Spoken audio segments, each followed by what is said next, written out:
তিনি যখন রোদের মাঝে খোলা আকাশের নিচে হাঁটতেন, সাহাবারা তাকিয়ে দেখতেন আমরা ভীত সন্ত্রস্ত, আমরা এই রোদের মাঝে বাইরে যেতে চাই না, যেখানে ধান দিলে খই হয়ে যাবে, চাল দিলে মুড়ি হয়ে যাবে।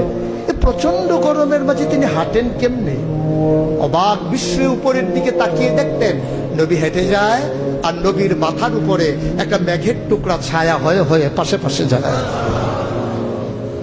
এবড়ো থেবড়ো পাথরগুলোর উপর দিয়ে আমার নবী যখন হাঁটতেন, পাথরের কোনা বের হওয়া পাথরে সবাই হাঁটতে ভয় পেতেন, অথচ নবী সেই এবড়ো থেবড়ো পাথরের উপর দিয়ে হেঁটে যেতেন।